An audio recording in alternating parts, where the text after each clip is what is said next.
इस बीच बड़ी खबर सामने आ रही है जहां पर हमास के आतंकियों ने, हमास के लड़ाकों ने कई लड़कियों को बंधक बनाया है। ये खबर सामने आ रही है, दहशत में बंधक बनाई गई है लड़कियां। ये खबर सामने आ रही है, इस वक्त की बड़ी खबर है। और ये तस्वीरें आप देखिए किस तरीके से दहशत में नजर आ रही हैं वो लड़कियां जिन्हें बंधक बनाकर रखा गया। तो हमास ने किस तरीके से कई सारी लड़कियों को बंधक बनाया है, न केवल उन्हें बंधक बनाया है, किस तरीके से उन्हें डरा कर रखा हुआ है। ये तस्वीरें देखिए जरा।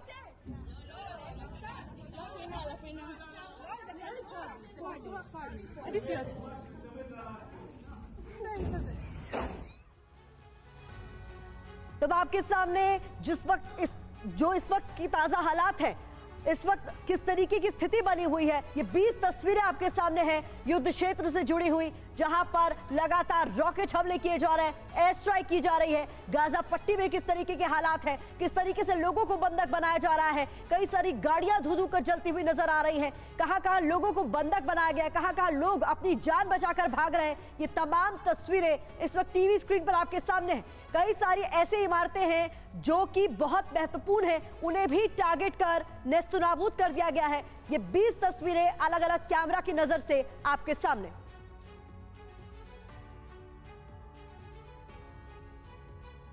तो इजरायल ने औपचारिक जंग का ऐलान कर दिया है और 50 साल बाद पहली बार युद्ध के ऐलान को लेकर बड़ी खबर है, क्योंकि हमास के अटैक के बाद इजरायल की तरफ से लिया गया फैसला। 1973 के बाद पहली बार युद्ध की घोषणा।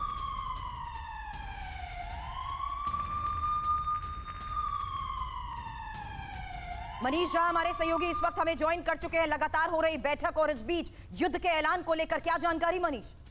बिल्कुल, देखिए इजरायल की सरकार ने आधिकारिक तौर पर युद्ध का ऐलान कर दिया है। इसका मतलब यह है कि इजरायल अब अपनी पूरी ताकत झोंक देगा। और मैं आपको बताऊं, इजरायल के एक टॉप सोर्सेस के मुताबिक इजरायल ने अगले 10 दिन तक हमला करने का प्लान बनाया है, यानी 10 दिन का टारगेट बनाया है। इस समय जो बात हम अपने दर्शकों को पहुंचा रहे हैं कि आखिर कब तक ये इजरायल की कार्रवाई चलेगी, तो उनका मानना यह है, इजरायल के टॉप लेवल पर यह प्लान हुआ है कि कम से कम 10 दिन तक हम ये कार्रवाई करेंगे। हफ्ता 10 दिन की ये कार्रवाई का प्लान को लेकर इजरायल अपनी पूरी ताकत लगा रहा है और इसीलिए उन्होंने युद्ध का ऐलान किया है। इसका मतलब यह है कि अब इजरायल जो तमाम तरह के सरकार के पास अधिकार होंगे, अलग अलग तरह के फैसले लिए जा सकेंगे, ग्राउंड पर कमांडर अपने फैसले लेंगे और उसके आधार पर इजरायल अपना युद्ध लड़ेगा। जी, ये कायराना हरकत भी लेकिन इस बीच सामने आई है। ये जो तस्वीरें बहुत हैरान परेशान करती हैं, जहां कई सारी लड़कियों को बंधक बना दिया गया। मनीष, ये तस्वीरें बहुत परेशान करती।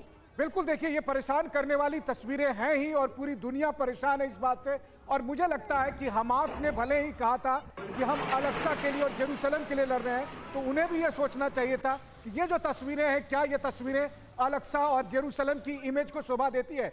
क्या क्या अल-अक्सा और जेरूसलम के लिए, उन धार्मिक आज़ादी के लिए, उन धर्म के लिए अगर आप इस तरह की तस्वीरों को सामने ला रहे हैं, तो आप ये सोचिए कि जिन महिलाओं के साथ, बच्चों के साथ, बुजुर्गों के साथ, उन निहत्थे लोगों के साथ जो पार्टी कर रहे थे, उन्हें किस तरह से मारा गया, किस तरह से किडनैपिंग की गई। निश्चित तौर पर हमास ने जो किया वो निंदनीय है। बड़ी खबर आपने दी है डिफेंस एक्सपर्ट के तौर पर इस वक्त। देखिए शिवाज सर हमें ज्वाइन कर चुके हैं।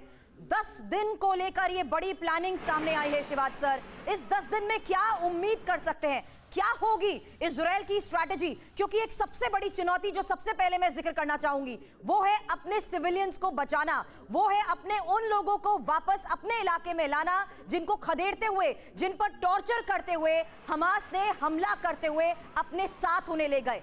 किस तरीके से ह्यूमैनिटेरियन ग्राउंड के साथ साथ मिलिट्री लेवल्स पर इजरायल इसे डील करेगा? शिवाज सर, देखो, इसमें कोई शक नहीं कि अब इजराइल बाउंस बैक करेगा और ये सच्चाई है कि कहीं ना कहीं इजराइल एक प्रकार सरप्राइज हो गया था।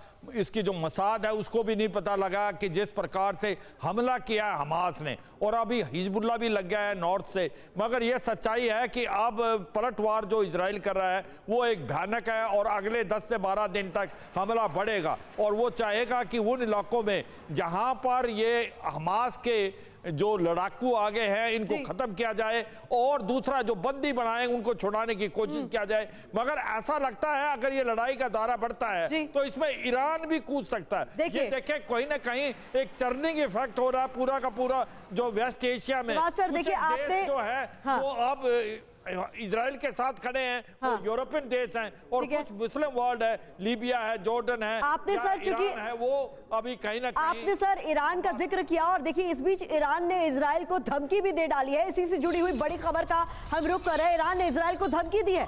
अब समीकरण बदल गए हैं, ये कहना है ईरान का। इजराइल युद्ध का अंजाम भुगतेगा, ईरान की ओर से सीधे सीधे धमकी दे दी गई है। तो अब समीकरण बदल गए हैं। ईरान ने ये सीधी चुनौती दे दी है इजराइल को, इजराइल इस युद्ध का अंजाम भुगतेगा।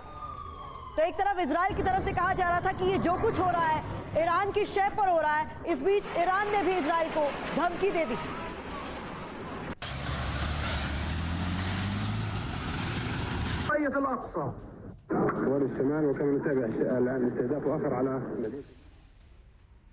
तो हमास के हमले के बाद अब एक्शन में नेतन्याहू हैं, जहां पीएम नेतन्याहू एयरफोर्स मुख्यालय में मौजूद हैं।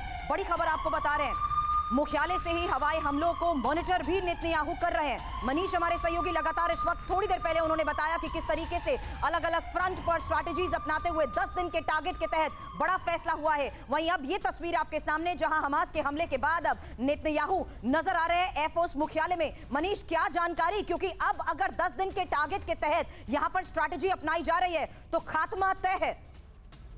देखिए, कोई और वक्त होता तो मैं कहता कि ये लीडरशिप होती है कि कैसे इजराइल के प्रधानमंत्री खुद उस कंट्रोल रूम में बैठकर सब ऑपरेशन को मॉनिटर कर रहे हैं। लेकिन मुझे लगता है कि उनकी तस्वीर देखकर भी आपको लग रहा होगा कि उनके मन में बहुत कुछ चल रहा है कि अगर इस युद्ध का परिणाम उनके अपेक्षा के अनुसार नहीं हुआ तो फिर उनका भी पॉलिटिकल कैरियर खत्म है। लेकिन बेंजामिन नेतन्याहू को पीछे भी कर दे, ये लड़ाई अब बेंजामिन नेतन्याहू की नहीं है, ये लड़ाई अब आईडीएफ की नहीं है, बल्कि दुनिया में रहने वाले तमाम यहूदी मूल के लोगों की और इजरायली सेना, इजरायली लोगों की। और इसीलिए इजराइल अपनी पूरी ताकत के साथ लड़ रहा है और इसीलिए उन्होंने तय किया है 10 दिन का टारगेट क्या है। 10 दिन का टारगेट है गाजा पट्टी को पूरी तरह से जमींदोज कर देना।